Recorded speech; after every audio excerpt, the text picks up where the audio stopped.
Hello everyone, myself Rahul Dixit and I welcome you all on our YouTube channel E-ज्ञान school. आज हम सब फिर बात करने वाले हैं इलेक्ट्रोकेमिस्ट्री के बारे में। और इससे जो लास्ट लेक्चर था उसमें हमने डिस्कस किया था कि जब हम वीक इलेक्ट्रोलाइट की मोलर कंडक्टिविटी या equivalent conductivity eight infinite dilution find out नहीं कर सकते बाय ग्राफिकल मेथड, तो हमने एक लॉ पढ़ा था, कोलरहाउस लॉ। ये इंपॉर्टेंट लॉ है जिसकी हेल्प से हम किसी भी वीक इलेक्ट्रोलाइट की मोलर कंडक्टिविटी फाइंड आउट कर सकते हैं एट इनफाइनाइट डाइल्यूशन। और उसकी हमने एप्लीकेशन भी पढ़ी थी कि कोलरहाउस लॉ की क्या क्या एप्लीकेशन हो सकती हैं और कितना यूजफुल है वो किसी भी इलेक्ट्रोलाइट के लिए, या क्या क्या चीज़ें हम उससे कैलकुलेट कर सकते हैं, वो हमने बात की थी। अगर हम बोर्ड पर्सपेक्टिव से बात करें तो वहाँ से दो ही एप्लीकेशन ज़्यादा इंपॉर्टेंट हैं। उसकी पहली एप्लीकेशन थी कि हम कोलरहाउस लॉ की हेल्प से क्या कैलकुलेट कर सकते हैं, molar conductivity eight infinite dilution for weak electrolyte calculate की जा सकती है। ये तो पहली बात थी।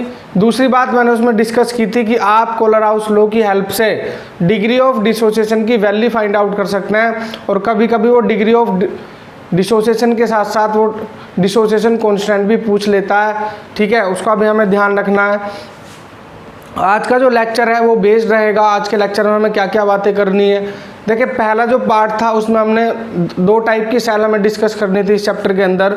एक इलेक्ट्रोकेमिकल सेल या गैल्वेनिक सेल या डैनियल सेल, सभी इलेक्ट्रोकेमिकल सेल के ही एग्जाम्पल हैं, है ना। दूसरा पार्ट मैंने आपको बताया था कि जब चैप्टर स्टार्ट करा था तो डिफरेंस पढ़ाए थे electrochemical cell versus electrolytic cell के बीच में। तो पहली सेल तो मुझे इलेक्ट्रोकेमिकल सेल डिस्कस करनी थी, जो मैंने डिस्कस कर ली है कम्प्लीटली। होती क्या है, कंस्ट्रक्शन कैसे करते हैं, है ना, और रिप्रेजेंटेशन किस तरीके से किया जाता है किसका, इलेक्ट्रोकेमिकल सेल का, ये सारी ही चीज़ें हम डिस्कस कर चुके हैं। अब जो आज के लेक्चर में मैं डिस्कस करने वाला हूँ वो इलेक्ट्रोलाइटिक सेल है। होती क्या है, इलेक्ट्रोलाइटिक सेल से क्या क्या चीज़ें जो टर्म है वो कौन कौन सी टर्म जुड़ी हुई हैं, वो सारी ही बातें हम करेंगे आज के लेक्चर में, ठीक है। और दूसरी बात ये है कि इस लेक्चर में जब मैं इलेक्ट्रोलाइटिक सेल पढ़ूंगा, क्योंकि उस पर इलेक्ट्रोलाइटिक सेल में एक कैथोड होता है दूसरा एनोड होता है, तो इसमें ये भी पढ़ूंगा कि जब मैं इलेक्ट्रोलाइसिस कराता हूँ तो कैथोड पर क्या प्रोडक्ट बनता है और एनोड पर क्या प्रोडक्ट बनता है, वो सारी ही चीज़ें हम डिस्कस करेंगे। तो स्टार्ट करते हैं हम आज का अपना लेक्चर जो रहेगा इलेक्ट्रोलाइटिक सेल बेस्ड, है ना। और एक चीज़ और, अगर आपने हमारा चैनल अब तक सब्सक्राइब नहीं किया है तो प्लीज़ सब्सक्राइब कर लें और बेल आइकन प्रेस कर लें, जिससे जो भी वीडियो अपलोड हो उसका नोटिफिकेशन आपको मिल जाए, ठीक है। तो बात करते हैं इलेक्ट्रोकेमिस्ट्री का नेक्स्ट लेक्चर जो रहेगा हमारा क्या, इलेक्ट्रोलाइटिक सेल। देखिए, इलेक्ट्रोलाइटिक सेल स्टार्ट करने से पहले मैं एक टर्म यूज करना चाहूँगा, इलेक्ट्रोलाइसिस। इलेक्ट्रोलाइसिस का मतलब क्या होता है, क्योंकि जब मैं इलेक्ट्रोलाइटिक सेल पढ़ाऊँगा तो बार बार एक वर्ड यूज करूँगा इलेक्ट्रोलाइसिस, तो वो आपको पता होना ज़रूरी है। इलेक्ट्रोलाइसिस की अगर मैं बात करूँ तो किसी भी इलेक्ट्रोलाइट का decomposition by flow of electric current, अगर मेरा कोई इलेक्ट्रोलाइट डिकम्पोज हो रहा है by the presence of electric current in the molten state या एक्वस मीडियम, क्योंकि इलेक्ट्रोलाइट दो ही स्टेट में आयंस में ब्रेक हो सकता है, या तो वो मोल्टन स्टेट में हो या वो एक्वस मीडियम में हो, ठीक है। तो इलेक्ट्रोलाइसिस का मतलब क्या है, पहले तो वही बात करेंगे हम, ठीक। तो सबसे पहले हम बात करेंगे इलेक्ट्रोलाइसिस के बारे में कि इलेक्ट्रोलाइसिस होता क्या है। तो अगर मैं इलेक्ट्रोलाइसिस की बात करूं तो डिकम्पोजिशन है एक इसका इलेक्ट्रोलाइट का, the process of decomposition, the process of decomposition of an electrolyte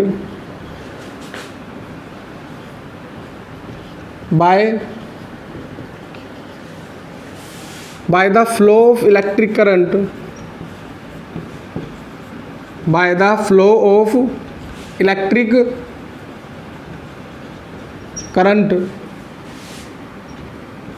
through aqueous medium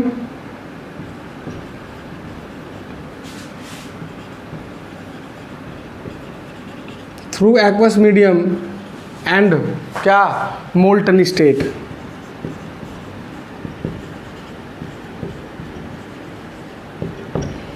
या तो इलेक्ट्रिसिटी का जो फ्लो है या तो मोल्टन स्टेट में होगा, क्योंकि आयंस या तो मोल्टन स्टेट में ब्रेक होते हैं या एक्वस मीडियम में हो, क्योंकि इलेक्ट्रोलाइट जब सॉलिड स्टेट में होगा तो उसमें इलेक्ट्रिसिटी का फ्लो आप नहीं कर सकते। इसलिए क्या कहा मैंने कि इलेक्ट्रोलाइसिस वो प्रोसेस है जिसमें वो डिकम्पोज हो जाता है by the flow of electric current through aqueous medium या मोल्टन स्टेट। ये तो बात थी किसकी, इलेक्ट्रोलाइसिस की, जो हम इलेक्ट्रोलाइटिक सेल में बार बार डिस्कस करेंगे, है ना। इसके अलावा इलेक्ट्रोलाइटिक सेल होती क्या है, काम क्या है, कौन सी एनर्जी को किस में चेंज करती है।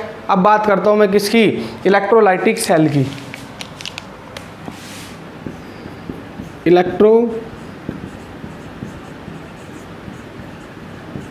Electrolytic cell.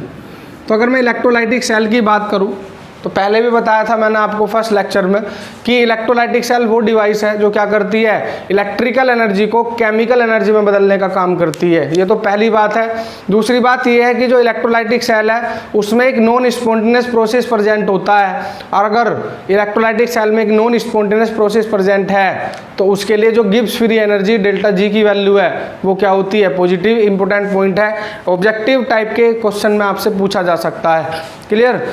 तो अगर मैं बात करूं इलेक्ट्रोलाइटिक सेल की तो मैं क्या लिख सकता हूं, it is a device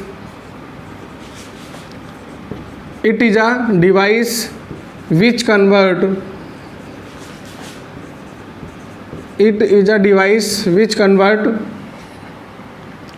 electrical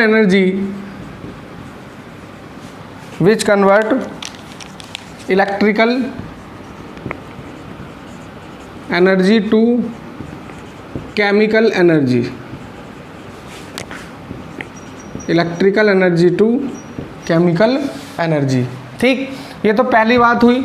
दूसरी बात अगर मैं इसके बारे में करूं तो इलेक्ट्रोलाइटिक सेल में क्या एक नॉन स्पॉन्टेनियस प्रोसेस प्रेजेंट होता है, और अगर एक नॉन स्पॉन्टेनियस प्रोसेस प्रेजेंट है उसके लिए डेल्टा जी की वैल्यू क्या होती है, पॉजिटिव। तो अगर मैं दूसरी बात लिखना चाहूँ इस सेल के बारे में तो in this cell a non spontaneous process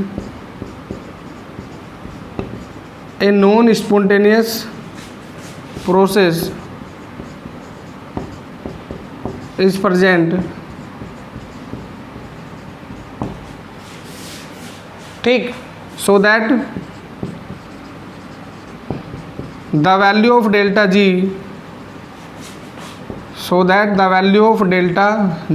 is क्या, पॉजिटिव। क्या कहा मैंने कि इसमें एक नॉन स्पॉन्टेनियस प्रोसेस प्रेजेंट है जिसकी वजह से डेल्टा जी की वैल्यू क्या होगी, पॉजिटिव होगी। क्लियर।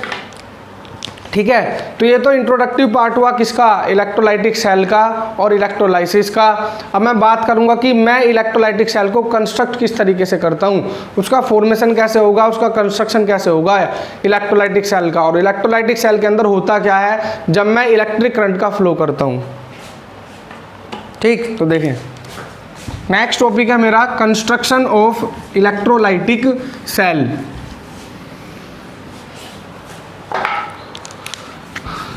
तो अगर मैं इलेक्ट्रोलाइटिक सेल की बात करूं उसका कंस्ट्रक्शन ऑफ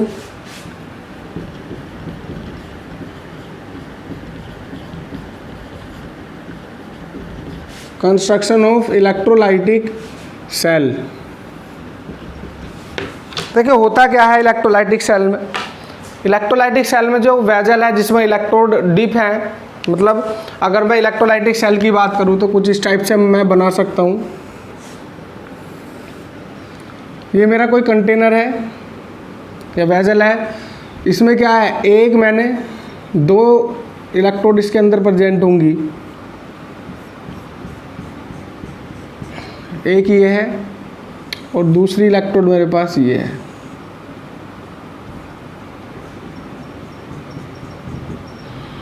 ठीक, और मैंने इनको किसी बैटरी से कनेक्ट किया हुआ है और इसके अंदर कोई इलेक्ट्रोलाइटिक सॉल्यूशन प्रेजेंट है। ठीक है, मैंने कहा कि ये कैथोड है मेरे पास और मैंने कहा ये मेरे पास एनोड है। ठीक। कैथोड पर नेगेटिव साइन होता है in case of electrolytic cell, और एनोड पर कैसा चार्ज होता है, पॉजिटिव। ये बता चुके हैं हम आपको। ये क्या है, इलेक्ट्रोलाइटिक सॉल्यूशन है, इसके अंदर कोई इलेक्ट्रोलाइटिक सॉल्यूशन। क्लियर। तो अगर मैं बात करूं इसकी कि जैसे ये मेरे पास इलेक्ट्रोलाइटिक सॉल्यूशन है, ये कैथोड है, ये दूसरा इलेक्ट्रोड है, जैसे क्या बोलूँगा मैं, एनोड। साइन कैसा है, पॉजिटिव है। तो जैसे ही मैं इस बैटरी के थ्रू इसमें इलेक्ट्रिक करंट का फ्लो करूंगा, तो जो इलेक्ट्रोलाइट के अंदर जो कैटायन और एनायन होंगे वो मूव करना स्टार्ट करेंगे। कहाँ, इन इलेक्ट्रोड के ऊपर। कैटायन मूव करेगा कैथोड के ऊपर, एनायन मूव करेगा कहाँ, एनोड के ऊपर। क्लियर। तो क्या कहा मैंने कि जैसे ही मैं इसके अंदर इलेक्ट्रिक करंट का फ्लो करता हूँ, तो जो मेरा कैटायन है, जो मेरा एनायन है, वो किसकी तरफ मूव करता है, एनोड की तरफ, और जो मेरा कैटायन है वो किसकी तरफ मूव करता है, कैथोड की तरफ। ठीक है। तो पहले इसमें दो चीज़ मुझे पढ़नी है, देखिए जो इंपॉर्टेंट है पेपर में जो पूछा जाता है। पहला कि कैथोड पर कौन सा प्रोडक्ट बना और एनोड पर कौन सा प्रोडक्ट बना। पहला टाइप का क्वेश्चन तो ये पूछा जाता है किससे, इलेक्ट्रोलाइटिक सेल से। दूसरा टाइप का कि अगर कैटायन कैथोड पे जा रहा है तो कितनी अमाउंट में जा रहा है, कितनी अमाउंट में जाके वो डिपॉजिट हो रहा है वहाँ। ऐसे ही एनायन जब एनोड पर जा रहा है तो कितनी अमाउंट में डिपॉजिट हो रहा है, एक ये हमें कैलकुलेट करना है। पहला क्या है कि कैथोड पर कौन सा आयन जा रहा है, कैटायन जा रहा है, कौन सा कैटायन जा रहा है, ये बताना है आपको कि कैथोड पर बनने वाला प्रोडक्ट क्या होगा। दूसरा, एनोड पर बनने वाला प्रोडक्ट क्या होगा, और इसके अलावा क्या है, कितनी अमाउंट में वहाँ पर डिपॉजिट हुआ है। ये दो ही चीज़ें हमें इलेक्ट्रोलाइटिक सेल के बारे में डिस्कस करनी है। तो कैथोड पर कौन गया, एनोड पर कौन गया, ये बात करेंगे हम, कुछ रूल्स पढ़ेंगे उसके अकॉर्डिंग, और कितनी अमाउंट में जाकर डिपॉजिट हुए वो एक्सप्लेन करता है फैराडे। तो फैराडे के दो लॉज यहाँ पर हम डिस्कस करेंगे। ठीक है। क्या क्या, फैराडे का फर्स्ट लॉ और फैराडे का सेकंड लॉ, वो इससे नेक्स्ट लेक्चर में हम डिस्कस करेंगे। क्लियर। तो अगर मैं कंस्ट्रक्शन ऑफ इलेक्ट्रोलाइटिक सेल के बारे में लिखना चाहूँ तो मैं लिख सकता हूँ कि इस सेल के अंदर जो इलेक्ट्रोलाइसिस है वो कैरिड किया जाता है। Electrolysis is carried out, electrolysis is carried out in that vessel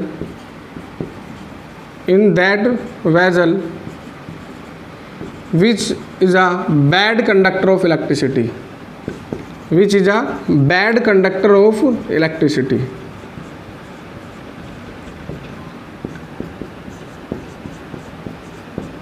bad conductor of electricity. देखिए ये जो टैंक है या ये जो मैंने वेजल लिया है, ये कैसा होना चाहिए, ये होना चाहिए मेरा बैड कंडक्टर, इसमें इलेक्ट्रिसिटी फ्लो ना हो, बैड कंडक्टर ऑफ इलेक्ट्रिसिटी। ठीक। तो पहली तो बात ये है। दूसरी बात अगर मैं करूँ इसके कंस्ट्रक्शन में तो मैं लिख सकता हूँ कि जो इलेक्ट्रोलाइसिस है या तो वो कैरिड आउट किया जाता है कौन सी स्टेट में, मोल्टन स्टेट में, या वो कैरिड किया जाता है इन एक्वस मीडियम। तो मैं लिख सकता हूँ कि electrolysis is carried out, electrolysis is carried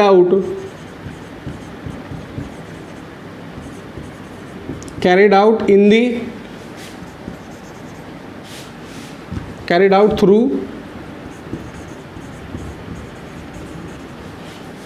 through molten state, carried out through molten state or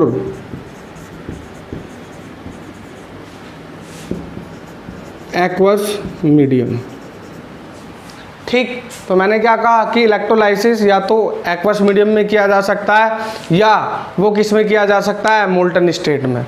तो होता क्या है, जब मैं किसी इलेक्ट्रोलाइट के अंदर करंट पास करता हूँ तो जो मेरे आयंस हैं, जो मेरे इलेक्ट्रोलाइट के पास आयंस हैं, वो डिफरेंट इलेक्ट्रोड की तरफ मूव करना स्टार्ट कर देते हैं। कैथोड किसके तरफ मूव करता है, एनोड की तरफ, सॉरी कैटायन मूव करता है कैथोड की तरफ, और एनायन मूव करता है किसकी तरफ, एनोड की तरफ। क्लियर। तो मैं बात करता हूँ उसकी। तो थर्ड पॉइंट अगर मैं लिखना चाहूँ इसके बारे में तो मैं ये लिख सकता हूँ कि on passing electric current, on passing electric current, cation moves towards, cation moves towards cathode and anion moves towards anode.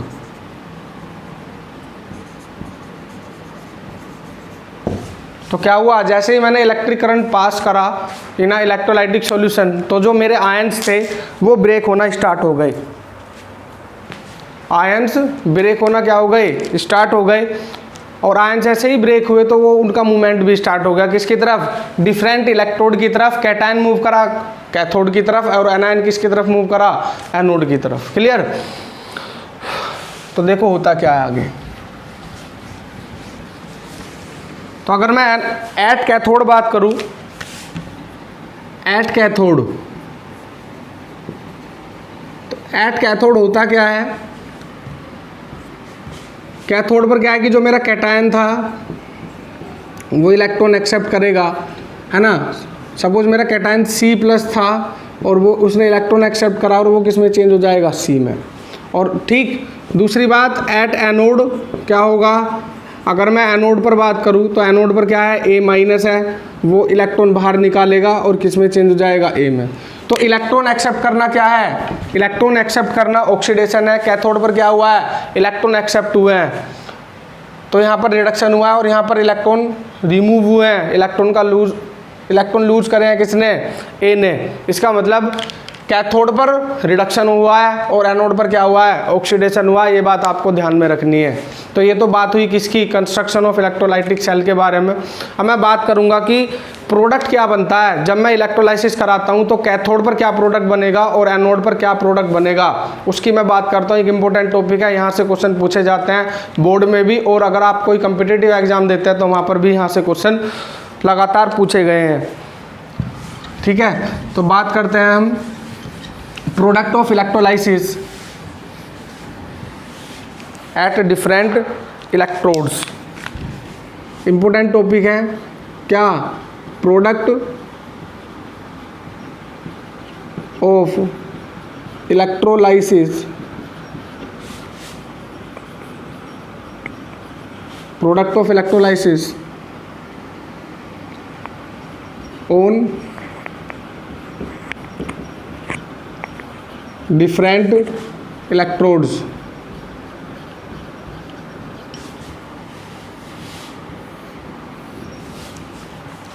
ठीक है, इलेक्ट्रोलाइसिस क्या होगा, इलेक्ट्रोलाइसिस ऑफ प्रोडक्ट क्या होगा एट कैथोड एट एनोड। उसके लिए कुछ फैक्टर मुझे पढ़ने पड़ेंगे कि मेरा जो इलेक्ट्रोलाइट है वो उसका नेचर क्या है, ठीक है, कौन से मीडियम में प्रेजेंट है वो। क्लियर।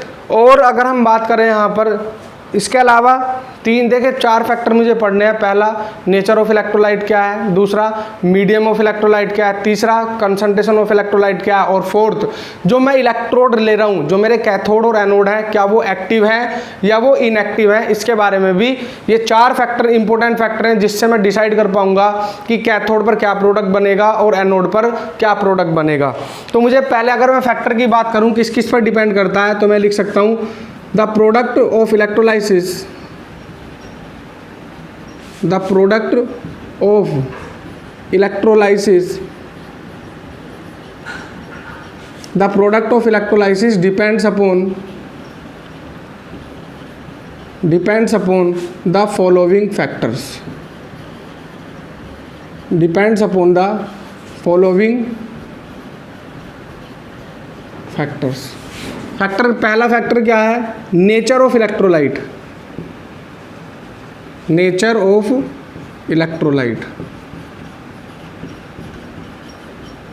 इलेक्ट्रोलाइट कैसा है, जैसे अगर मैं एग्जांपल की बात करूं, NaCl है, एक ही कैटायन है, Na+ है, Cl- है, मतलब पॉजिटिव चार्ज +1 है, नेगेटिव चार्ज -1 है। MgCl2 की बात करूं तो क्या है, +2 है और Cl पे क्या है, एक माइनस है, लेकिन 2 Cl है तो -2 हो जाएगा। AlCl3 है। मतलब मेरा इलेक्ट्रोलाइट किस टाइप का है, नेचर क्या है उसका, कितने प्लस चार्ज और कितने माइनस चार्ज वो बना रहा है। पहली बात तो ये है। दूसरी बात अगर मैं बात करूं मीडियम ऑफ इलेक्ट्रोलाइट क्या है, आपने किस मीडियम में लिया है इलेक्ट्रोलाइट को, मीडियम ऑफ इलेक्ट्रोलाइट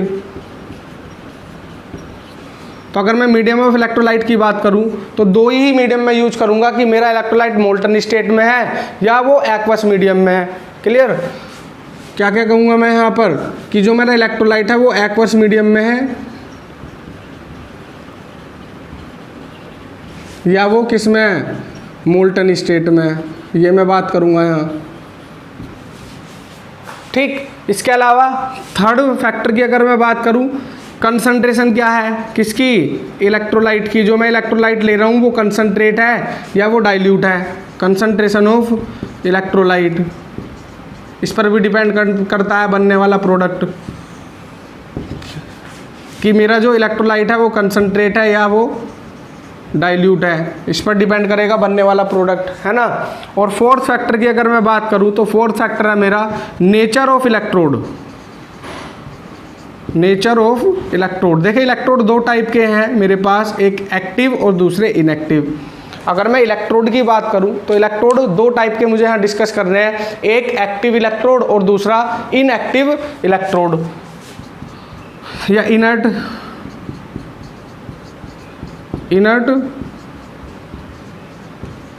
इलेक्ट्रोड या एक्टिव इलेक्ट्रोड। देखिए अगर मैं बात करूं इनर्ट इलेक्ट्रोड जो होंगे वो या तो प्लेटिनम के होंगे या वो ग्रेफाइट के होंगे, ठीक है। और जो एक्टिव इलेक्ट्रोड है वो कुछ मेटल्स हैं जैसे कॉपर है, जिंक है ना, और Ag है आपका। कुछ मेटल हमारी ऐसी हैं जो कैसे इलेक्ट्रोड बनाती हैं, एक्टिव इलेक्ट्रोड बनाते हैं। तो आपको ध्यान रखना है कि जब मेरे से क्वेश्चन पूछा गया है तो उसने एक्टिव इलेक्ट्रोड बोला है या इनएक्टिव इलेक्ट्रोड बोला है, मतलब इनर्ट इलेक्ट्रोड यूज किया है, ठीक है। जब तक वो ना कहे कि मैंने एक्टिव किया है या इनएक्टिव किया है तो आपको क्या मान के चलना है, आपको मान के चलना है कि जो मेरा इलेक्ट्रोड है वो क्या है, इनर्ट है। ये मान के आपको क्वेश्चन सॉल्व करना है। क्लियर? तो बात करते हैं इन फैक्टर की। सबसे पहले मैं बात करूंगा सभी फैक्टर को लेकर कि प्रोडक्ट क्या क्या बने हैं, तो मैं कुछ केस डिस्कस करूंगा इसके अंदर। पहला केस है मेरे पास जब मेरा इलेक्ट्रोलाइट कैसा हो, मोल्टन स्टेट में हो। फिर दूसरा केस मैं डिस्कस करूंगा जब मेरा इलेक्ट्रोलाइट एक्वस मीडियम में हो, है ना। और तीसरा जो केस है मेरे पास वो मैं लूँगा कि जब मेरा इलेक्ट्रोड क्या हो जाए, एक्टिव हो जाए। दो केस में मैं इनएक्टिव इलेक्ट्रोड के साथ बात करूँगा और तीसरे केस में मैं बात करूँगा किसके साथ, जब मेरा इलेक्ट्रोड खुद क्या हो जाए, एक्टिव हो जाए। तो जब प्रोडक्ट क्या बनेगा, सारी ही चीज़ें हम डिस्कस करेंगे यहाँ पर।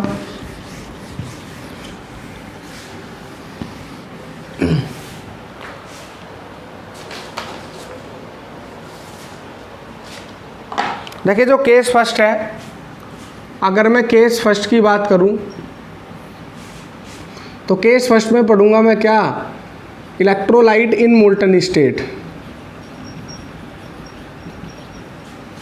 इलेक्ट्रोलाइट इन मोल्टन स्टेट।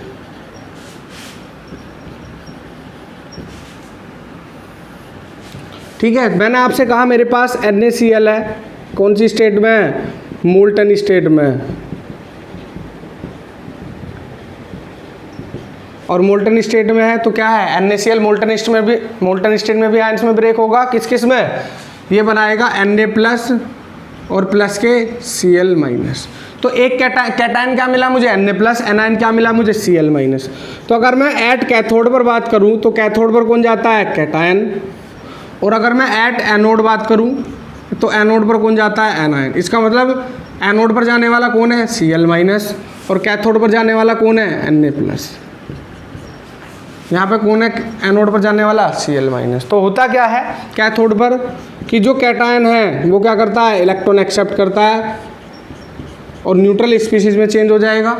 बोलो Na की स्टेट क्या है, सॉलिड स्टेट है। ऐसे ही अगर मैं यहाँ Cl की बात करूँ, Cl- की, तो एनोड पर क्या होता है, इलेक्ट्रॉन डोनेट किए जाते हैं। यहाँ क्या बनेगा, Cl और प्लस के इलेक्ट्रॉन। लेकिन Cl जो है वो Cl की फॉर्म में एग्जिस्ट नहीं करता, Cl2 की फॉर्म में एग्जिस्ट करता है। तो हमने यहाँ 2 लगाया तो यहाँ पर भी क्या लगाना पड़ेगा, 2। तो -2 हो गया तो इलेक्ट्रॉन भी कितने बाहर निकलेंगे, इलेक्ट्रॉन भी कितने बाहर निकलेंगे, 2। तो मुझे क्या मिला, Cl2 गैसियस स्टेट में। तो क्या हुआ, अगर आपसे पूछा जाए कि इन case of NaCl in molten state cathode पर क्या प्रोडक्ट बना, सोडियम। और एनोड पर क्या बना, Cl2 गैस। तो ये तो आसान केस है। जब मेरा क्या हो, जब मेरा मीडियम मोल्टन स्टेट हो तो मेरे पास एक ही कैटायन होता है, एक ही एनायन होता है, मुझे कोई प्रॉब्लम ही नहीं है। कैटायन को मैं कैथोड पर भेज देता हूँ और एनायन को मैं एनोड पर भेज देता हूँ। कैथोड पर इलेक्ट्रॉन एक्सेप्ट कर लेता है कैटायन, और एनोड पर जो एनायन है वो इलेक्ट्रॉन बाहर निकाल देता है। इसका मतलब कैथोड पर रिडक्शन होगा और एनोड पर ऑक्सीडेशन होगा। ठीक है, इसमें कोई प्रॉब्लम नहीं आनी। कब, जब आपका मीडियम क्या हो, मोल्टन स्टेट आपने लिया हो। एक एग्जाम्पल और लेते हैं जिसमें आयंस आपके +2 चार्ज हो, जैसे MgCl2 या MgBr2 कुछ भी ले लें आप, है ना।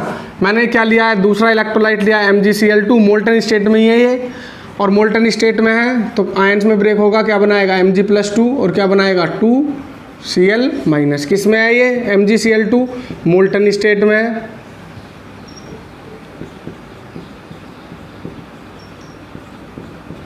मोल्टन स्टेट क्या करेगा ये, देखें। अगर मैं एट कैथोड बात करूँ तो आप जानते हैं कैथोड पर कौन जाएगा, कैटायन, और कैटायन कौन है यहाँ जाने वाला, Mg+2 है। ऐसे ही अगर मैं एट एनोड बात करूँ, एट एनोड, तो एनोड पर जाने वाला कौन है, Cl- है। बोलो तो क्या होगा यहाँ पर, कैथोड पर जो Mg+2 है, अगर +2 चार्ज है तो कितने इलेक्ट्रॉन एक्सेप्ट करेगा, 2, और किस में चेंज हो जाएगा, मेटल सॉलिड स्टेट में एग्जिस्ट करेगी। अगर मैं यहाँ Cl- की बात करूँ तो वो Cl+ इलेक्ट्रॉन बनाएगा, लेकिन Cl की फॉर्म में एग्जिस्ट नहीं करता, Cl2 की फॉर्म में करता है, तो यहाँ भी 2 आ जाएगा, और इलेक्ट्रॉन कितने बाहर निकलेंगे, 2। तो एनोड पर Cl2 गैस मिली और कैथोड पर क्या मिला, आपको मैग्नीशियम मेटल मिला। तो ये मेरे प्रोडक्ट मिले, है ना।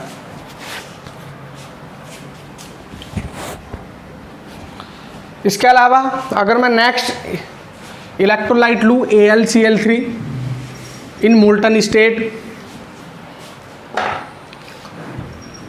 क्या लूँ मैं ले रहा हूँ इस बार AlCl3 कौन सी स्टेट में, मोल्टन स्टेट में, और मोल्टन स्टेट में ले रहा हूँ तो कोई प्रॉब्लम नहीं है। ये आयंस में ब्रेक होगा, एक ही कैटायन होगा, एक ही एनायन होगा, आपको कोई प्रॉब्लम आएगी नहीं। Al+3 और क्या बनेगा 3Cl-, है ना। तो एट कैथोड पर क्या बनेगा, कैथोड पर कैटायन जाएगा, कैटायन कौन है आपका Al+3 है, और एनोड पर जाने वाला कौन है, एट एनोड पर जाने वाला है Cl-। तो क्या होगा Al+3 3 इलेक्ट्रॉन एक्सेप्ट करेगा, और क्या किस में चेंज हो जाएगा वो, Al में, है ना। Al क्या है, सॉलिड स्टेट में है। ऐसे ही मैं यहाँ पर बात करूँगा किसकी, Cl-, आपको पता है 2Cl2 की फॉर्म में एग्जिस्ट करता है, 2 इलेक्ट्रॉन बाहर निकालता है, तो Cl2 गैस मिली और Al क्या मिला, सॉलिड स्टेट में मिला। इसका मतलब जब मोल्टन स्टेट होगी आपको कोई प्रॉब्लम नहीं आनी, क्यों, क्योंकि आपके पास एक ही कैटायन होगा और एक ही क्या होगा, एनायन होगा। प्रॉब्लम कब आएगी, जब आपका एक्वस मीडियम हो, क्योंकि एक्वस मीडियम में H2O भी प्रेजेंट होता है और वहाँ पर वाटर के आयंस भी प्रेजेंट होते हैं। तो जब मेरे पास चॉइस रहती है, 2 कैटायन बन जाते हैं, 2 ही एनायन बन जाते हैं, तो मुझे वहाँ पर रूल लगाना पड़ता है कि मैं किस कैटायन को कैथोड पर भेजूंगा और मैं किस एनायन को एनोड पर भेजूंगा। ठीक है, तो देखो अगर मैं केस सेकंड की बात करूं तो इलेक्ट्रोलाइट को मैं किस मीडियम में लूंगा, इलेक्ट्रोलाइट को लूंगा मैं एक्वस मीडियम में। ठीक, तो सेकंड जो केस है मेरा, केस सेकंड में क्या बात करूंगा मैं, electrolyte in aqueous medium,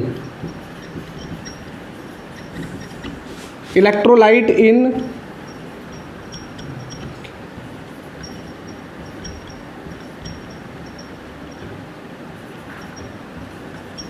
aqueous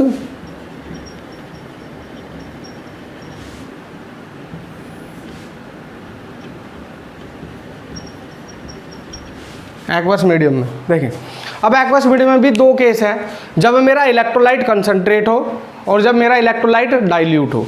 मतलब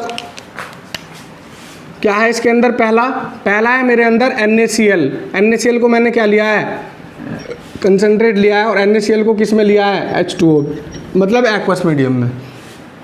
तो देखो क्या होगा, NaCl जब आयंस में ब्रेक होगा तो क्या बनेगा, Na+ बनेगा और प्लस के Cl- बनेगा, और जब H2O ब्रेक होगा, NaCl मैंने किस में लिया है, NaCl को मैंने कंसनट्रेट लिया हुआ है, ऐसे ही H2O को जब मैं ब्रेक, H2O भी ब्रेक होगा यहाँ पर, क्या बनाएगा H+OH-। अब क्या है कि अगर मैं कैथोड की बात करूँ, एट कैथोड, तो मेरे पास दो कैटायन आ गए। कौन कौन? एक कैटायन आया मेरे पास Na+ और दूसरा कैटायन आ गया मेरे पास H+। ऐसे ही जब मैं एनोड पर बात करूँगा, एट एनोड, ठीक, तो मेरे पास क्या है, एक आ गया है Cl- और एक आया मेरे पास OH-। इस मतलब क्या है, इस बार आपके पास चॉइस आ गई, क्या दो कैटायन आ गए, दो ही एनायन आ गए। पहले क्या था, मोल्टन स्टेट में केवल एक ही कैटायन था और एक ही क्या था, एनायन था, आपको कोई प्रॉब्लम नहीं आई उसमें। इसमें क्या है, कुछ रूल लगाने पड़ेंगे, तो हमें एक सीरीज पढ़नी पड़ती है, वही रिएक्टिविटी सीरीज। क्या है वो, ये थी हमारी Li Na Zn Fe H Cu Ag Cl OH NO3 SO4 -2 और सबसे लास्ट में आता है F-। तो देखिए जब मैं ऊपर से यहाँ नीचे की तरफ आता हूँ तो मेरा स्टैंडर्ड रिडक्शन पोटेंशियल बढ़ता था, और जब मैं ऊपर नीचे से ऊपर की तरफ जाता हूँ तो मेरा स्टैंडर्ड ऑक्सीडेशन पोटेंशियल बढ़ता था, है ना, इलेक्ट्रोकेमिकल सीरीज में या रिएक्टिविटी सीरीज में। क्लियर? तो है क्या यहाँ पर, देखिए एनोड पर क्या हुआ है, ऑक्सीडेशन हुआ है, कैथोड पर क्या हुआ है, रिडक्शन हुआ है। तो कैथोड पर वो वाला कैटायन जाएगा, रिडक्शन के लिए क्या है, रिडक्शन पोटेंशियल वैल्यू ज़्यादा होना चाहिए, तो कैथोड पर वो कैटायन जाएगा जिसकी रिडक्शन पोटेंशियल वैल्यू क्या होगी, ज़्यादा होगी। तो अगर मैं Na+ और H+ में बात करूँ तो Na और H में किसकी रिडक्शन पोटेंशियल वैल्यू ज़्यादा है, हाइड्रोजन की। इसका मतलब कैथोड पर कौन जाएगा, हाइड्रोजन जाएगा, है ना। और एनोड पर क्या होता है, ऑक्सीडेशन। ऑक्सीडेशन होने के लिए ऑक्सीडेशन पोटेंशियल ज़्यादा होना चाहिए। तो जब मैं नीचे से ऊपर जाता हूँ तो ऑक्सीडेशन पोटेंशियल बढ़ता है, किसका ज़्यादा है ऑक्सीडेशन पोटेंशियल, Cl- का। इसका मतलब यहाँ पर कौन जाएगा, Cl-। तो क्या हुआ, कैथोड पर जाएगा आपका H+, क्या करेगा, इलेक्ट्रॉन एक्सेप्ट करेगा, किस में चेंज हो जाएगा, H में। लेकिन H की फॉर्म में एग्जिस्ट नहीं करता, H2 की फॉर्म में करता है। तो यहाँ भी क्या लगा होगा, 2H पॉजिटिव, तो यहाँ पर भी 2 इलेक्ट्रॉन लिखने पड़ेंगे। और H2 किस मीडियम में मिलेगा आपको, गैसियस मीडियम में। तो ये तो प्रोडक्ट मिला मुझे किस पर, कैथोड पर। एनोड पर क्या जा रहा है, Cl-। एनोड पर Cl- जा रहा है, आपको पता है कि Cl- Cl2 की फॉर्म में मिलेगा आपको, और बाहर क्या निकलेंगे यहाँ से, 2 इलेक्ट्रॉन। तो क्या हुआ, कैथोड पर H2 गैस मिली और एनोड पर क्या मिली आपको, Cl2 गैस। कब, जब मैंने NaCl को कंसंट्रेट लिया किसके अंदर, एक्वस मीडियम के, मतलब H2O के अंदर। क्लियर? हुआ क्या यहाँ पर, देखिए जो Na+ है ये नहीं गया और OH- ये ऐसी रह गई। ठीक है, तो अगर मैं इसकी कंप्लीट रिएक्शन लिखूं तो मैं क्या करूंगा, इस फर्स्ट और सेकंड रिएक्शन को ऐड कर दूंगा। तो जब मैं ऐड करूंगा तो क्या मिलेगा मुझे, 2H पॉजिटिव प्लस क्या मिलेगा, 2Cl नेगेटिव। इलेक्ट्रॉन से इलेक्ट्रॉन कैंसिल हो जाएंगे अपोजिट साइड में। क्या मिलेगा मुझे, H2 मिलेगा। ठीक, क्या मिलेगा मुझे, Cl2। अब देखिए जो Na+ है वो यहाँ पर रह गया है, कहीं नहीं गया वो रिएक्शन में, ऐसी भाई इलेक्ट्रोड पर तो गया नहीं वो, क्योंकि H+ चला गया। ऐसे ही OH- भी ऐसे ही रखा हुआ है यहाँ पर, क्यों, क्योंकि वो एनोड के ऊपर नहीं गया। तो क्या है कि जो Na+ है और जो OH- है वो ऐसे ही रखे हुए हैं यहाँ पर। तो अगर मैं इसे तरीके से लिखना चाहूँ तो मैं इसे ऐसे लिख सकता हूँ, 2H positive, 2 electron H2 plus Cl2 और Na+ OH- मिलके क्या बन जाएंगे, NaOH। ये कहाँ से आए, Na+ OH- कहाँ से आए, क्योंकि इन्होंने रिएक्शन में कोई पार्टिसिपेशन नहीं किया, ना तो Na+ कैथोड के ऊपर गया, ना ही OH- एनोड के ऊपर गया। तो ये ऐसे ही रखे हुए हैं। तो मैंने दोनों को कंबाइन करके क्या करा, NaOH। मतलब यहाँ पर बेस क्या है, NaOH बेस है। और बेस अगर प्रेजेंट है, अगर ये बेस यहाँ प्रेजेंट है, तो अगर आपसे कहने लगे कि पीएच वैल्यू यहाँ पर इंक्रीज होगी या डिक्रीज, तो आप जानते हैं कि बेस की पीएच वैल्यू ज़्यादा होती है। अगर यहाँ बेस का फॉर्मेशन हुआ है तो पीएच वैल्यू क्या है, इंक्रीज हो जाएगी। क्लियर? तो ये तो बात किसकी थी, जब मैंने NaCl को क्या लिया था, कंसनट्रेट अमाउंट में लिया था। ठीक है, दूसरा केस है इसके अंदर बी। अगर मैं बात करूं, इस बार मैं NaCl को क्या लूंगा, डाइल्यूट। और जब मैं NaCl को डाइल्यूट लूंगा तो क्या प्रोडक्ट बनेगा वो मुझे डिस्कस करना है। तो देखें, दूसरा जो केस है इसी के अंदर, जब मैं एक्वस मीडियम लेता हूं तो मैंने आपसे कहा कि इस बार मैंने NaCl को क्या लिया है,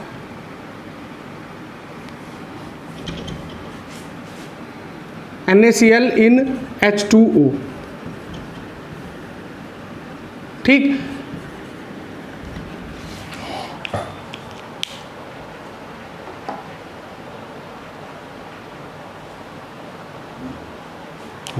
इस बार NaCl क्या लिया मैंने, NaCl को लिया मैंने डाइल्यूट, और NaCl को अगर डाइल्यूट लिया है इसका मतलब इस बार NaCl कम अमाउंट में होगा और H2O की अमाउंट क्या होगी, ज़्यादा होगी। डाइल्यूट का मतलब क्या है कि NaCl कम है और H2O की इस बार H2O की कंसंट्रेशन ज़्यादा है।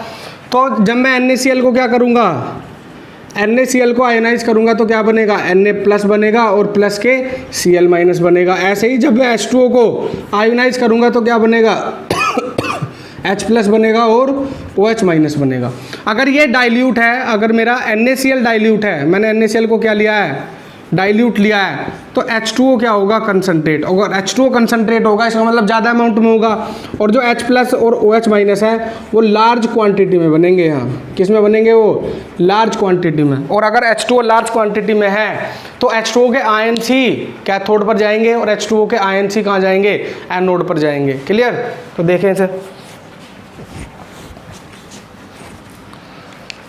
अगर ये लार्ज क्वांटिटी में है तो अगर मैं बात करूं एट कैथोड, तो कैथोड पर जाने वाले मेरे पास दो आयन है, एक Na प्लस है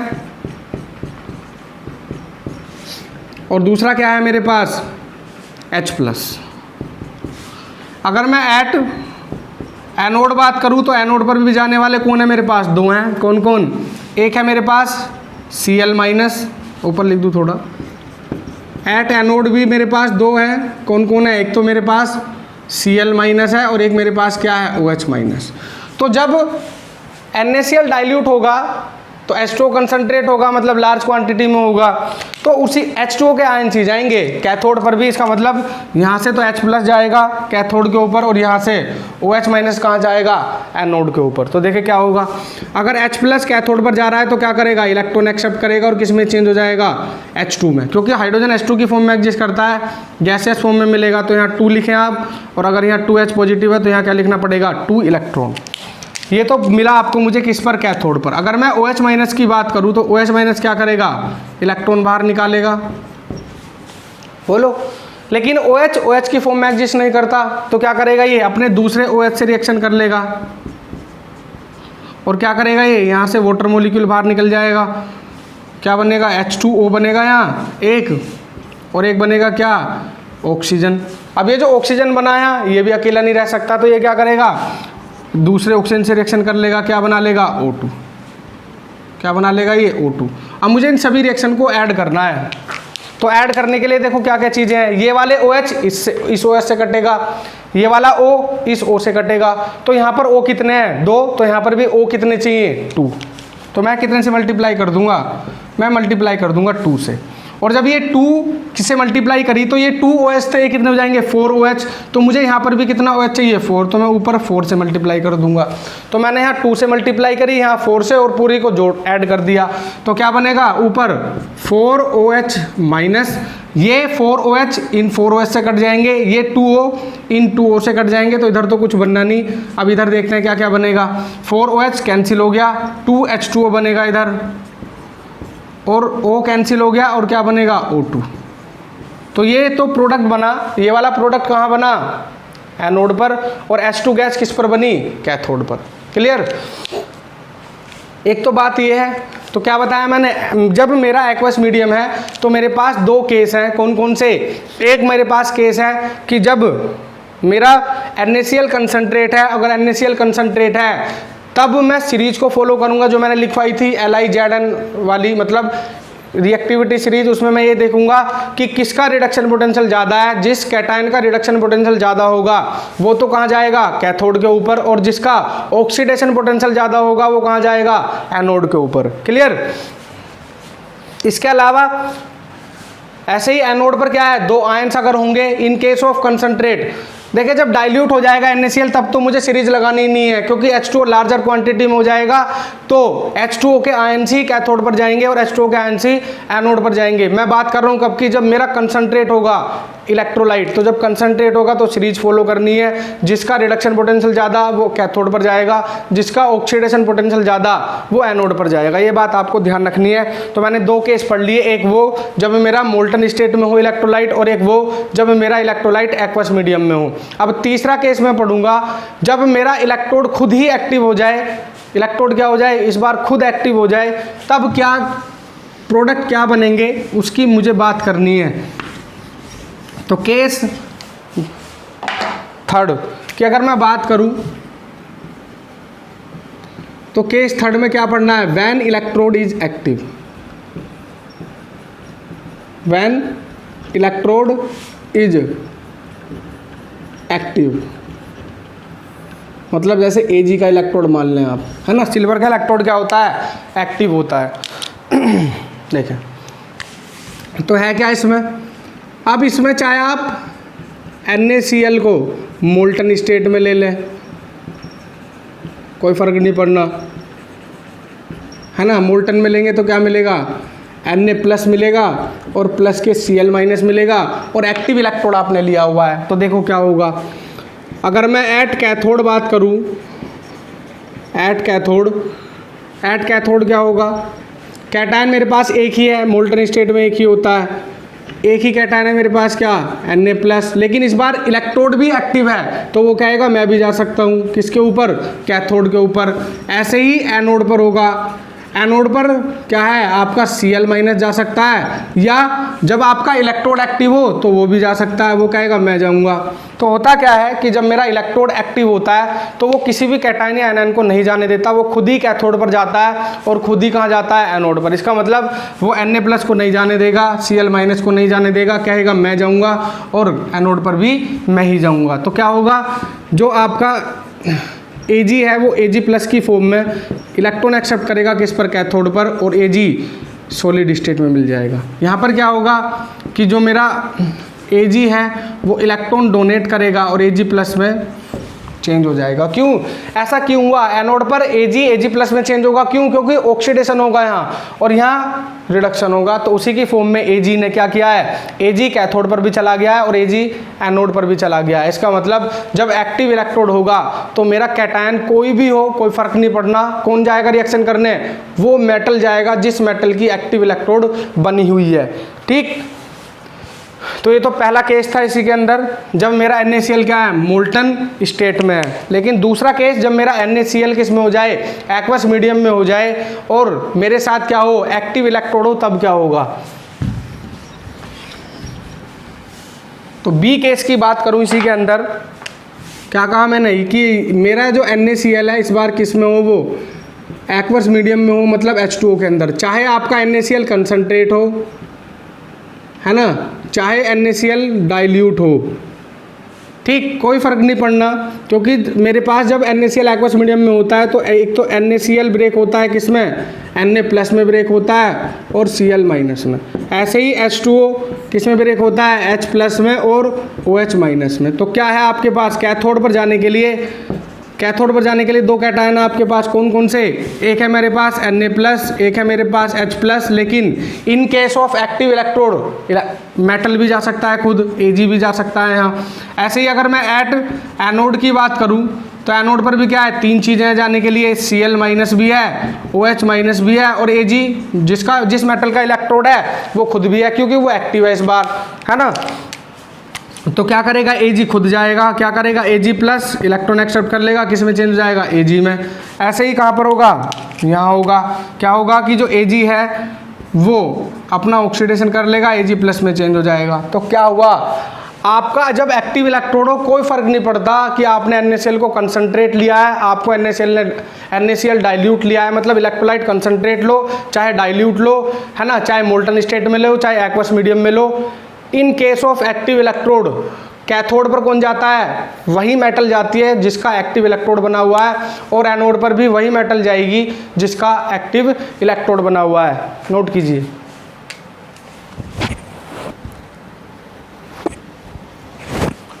ठीक, अब देखिए एक केस यहाँ पर स्पेशल आता है, जब मैं केस डिस्कस करूंगा आपसे मरकरी इलेक्ट्रोड का। मरकरी का थोड़ा अलग केस है, हालांकि मरकरी भी एक क्या है, एक्टिव इलेक्ट्रोड मानी जाती है, तो उसका एक अलग केस है, पढ़ते हैं हम यहाँ पर।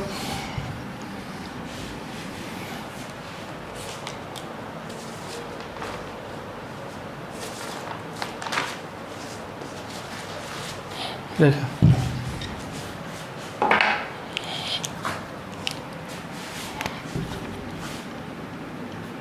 केस फोर्थ मान सकते हैं आप इसे, NaCl विद मरकरी मतलब Hg इलेक्ट्रोड, मरकरी इलेक्ट्रोड, ठीक है। ये एक्वस मीडियम में ही है यहाँ पर, इन एक्वस मीडियम। तो देखो क्या होगा, अब अगर NaCl एक्वस मीडियम में है तो NaCl के पास क्या है, Na प्लस है और Cl माइनस है। ऐसे ही एक्वस मीडियम में तो H2O भी प्रेजेंट है, H प्लस भी है और OH माइनस भी है, ठीक है। तो अगर आप एट कैथोड बात करूँ मैं, मेरे पास दो आयन है, एक मेरे पास Na प्लस है और एक मेरे पास क्या है, H प्लस है। ऐसे ही अगर मैं एट एनोड बात करूँ तो मेरे पास क्या है, एक Cl माइनस है और दूसरा क्या है मेरे पास, OH माइनस है। बोलो ठीक। तो देखो अगर मैं इनमें बात करूं तो एनोड पर कौन जाएगा, मुझे सीरीज फॉलो करनी पड़ेगी यहाँ फिर से। सीरीज क्या थी वो, अगर मैं एट एनोड पर बात करूं तो दो आयन से मेरे पास क्या क्या, Cl माइनस है और OH माइनस है। सीरीज क्या थी मेरी, Li Na Zn Fe H Cu Ag है ना, Cl minus OH minus NO3 minus SO4 minus 2 और F माइनस। मैंने क्या कहा था, एनोड पर वो जाएगा जिसका ऑक्सीडेशन पोटेंशियल ज़्यादा होगा। तो ऑक्सीडेशन पोटेंशियल किसका ज़्यादा है, जब आप नीचे से ऊपर जाते हैं तो ऑक्सीडेशन पोटेंशियल बढ़ता है, किसका ज़्यादा है, Cl माइनस का। तो Cl माइनस क्या करेगा, अपना इलेक्ट्रॉन बाहर निकालेगा, लेकिन Cl माइनस Cl की फॉर्म में एग्जिस्ट नहीं करता, तो 2Cl माइनस लिखूंगा मैं इसे यहाँ, है ना। क्या बनेगा यहाँ, Cl2 बनेगा और इलेक्ट्रॉन कितने बाहर निकलेंगे, 2। ये तो मुझे मिल गया कहाँ, एट एनोड।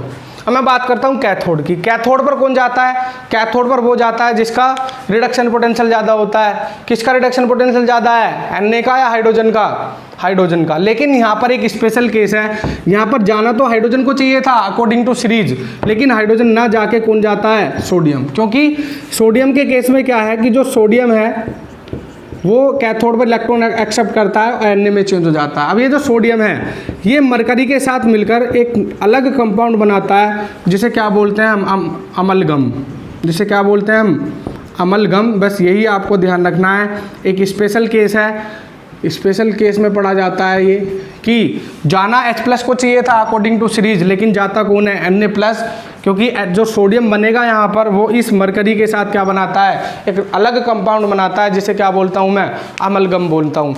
तो ये कुछ केस मैंने डिस्कस किए कि क्या क्या चीज़ें मैंने डिस्कस करी आपके साथ कि इलेक्ट्रोलाइटिक सेल होती क्या है। बार बार मैंने इलेक्ट्रोलाइटिक सेल में इलेक्ट्रोलाइसिस डिस्कस किया, तो मैंने इलेक्ट्रोलाइसिस बता दिया आपको स्टार्टिंग में कि होता क्या है। और इम्पोर्टेंट जो चीज़ है वो ये है कि जब मैं इलेक्ट्रोलाइटिक सेल में करंट का फ्लो करता हूँ तो आयंस का मूवमेंट स्टार्ट हो जाता है। कैटायन मूव करते हैं कैथोड की तरफ, एनायन मूव करते हैं एनोड की तरफ। तो क्वेश्चन यहाँ से ये पूछा जाता है कि अगर मेरा इलेक्ट्रोलाइट ये है ना, NaCl है, वो फलाना है, ढिमकाना है, कोई सा भी इलेक्ट्रोड है आपका, ठीक है, तो आपको कंडीशन देखनी है कि इलेक्ट्रोड कौन सा है, कंडीशन क्या है, और आपसे पूछेगा कि कैथोड पर क्या प्रोडक्ट बना है, एनोड पर क्या प्रोडक्ट बना है। ये केस ध्यान में रख के आपको प्रोडक्ट है ना बताना है कि एनोड पर क्या प्रोडक्ट बना है और कैथोड पर क्या प्रोडक्ट बना है। लेक्चर काफ़ी लंबा हो गया है क्योंकि ये जो टॉपिक था इंपॉर्टेंट था और टॉपिक को मैं यहीं स्टॉप करना चाहूँगा आज का, है ना। इसमें जो इम्पोर्टेंट था वो ये था कि product on electrolysis, product of electrolysis क्या होता है एट कैथोड और एट एनोड, इसे आपको ध्यान से पढ़ना है। केस आपको याद रखने हैं, एक्टिव इलेक्ट्रोड के एग्जांपल आपको याद रखने हैं कि एक्टिव इलेक्ट्रोड होते क्या है, क्योंकि इनएक्टिव तो मेरे पास दो हैं, या तो प्लेटिनम या ग्रेफाइट, और एक्टिव इलेक्ट्रोड के मैंने एग्जाम्पल आपको लिखवा दिए। एक्टिव इलेक्ट्रोड के केस में मेटल खुद ही रिएक्शन करने जाता है, कैथोड पर भी वो खुद रिएक्शन करेगा, एनोड पर भी वो खुद ही रिएक्शन करेगा। तो ये चीज़ें आपको ध्यान रखनी है। और जब मेरा इलेक्ट्रोड एक्टिव हो जाए तो बहुत आसान हो जाते हैं प्रोडक्ट। क्यों? क्योंकि मेटल ही जा रहा है कैथोड पर भी और मेटल ही कहाँ जा रहा है? एनोड पर भी। और लास्ट में मैं आप लोगों से बोलना चाहूँगा कि अगर आपको इस लेक्चर के अंदर में पूरी कोशिश की गई है सारी चीज़ें आसान तरीके से समझाने की, लेकिन फिर भी अगर कोई डाउट आपके मन में रह जाता है तो आप हमें कमेंट बॉक्स में मैसेज कर सकते हैं, है ना। जो भी डाउट होंगे हम आपके क्लियर ज़रूर करेंगे। और अंत में मैं यही कहना चाहूँगा कि आप अगर हमारा प्रोग्राम जो भी हम कंटेंट लेके आ रहे हैं, या अगर मेरी केमिस्ट्री, मेरे द्वारा पढ़ाई हुई केमिस्ट्री आप लोगों को पसंद आ रही है, तो आप मेरे लेक्चर्स को, या जितने चैनल पे मेरे लेक्चर डले हुए हैं सभी लेक्चर को अपने फ्रेंड के साथ शेयर करें, ज़्यादा से ज़्यादा अपनी फैमिली में शेयर करें, है ना। क्योंकि इस कंडीशन में आप लोगों की हेल्प करें, क्योंकि कोरोना की कंडीशन में जो बच्चे हैं वो काफ़ी परेशान हैं, क्योंकि स्कूल ओपन हुए नहीं हैं अभी और कोर्स काफ़ी पीछे है ना। और बच्चे काफ़ी परेशान हैं, क्योंकि ऐसा होता है कि कुछ बच्चे ऐसी जगह होते हैं जिन्हें कोचिंग में नहीं मिल पाते हैं। तो आप क्या करें, आप अपने उन फ्रेंड्स को शेयर करें और लाइक करें, सब्सक्राइब करवाएं, ठीक है। अब लेक्चर को स्टॉप करते हैं। Thank you and have a nice.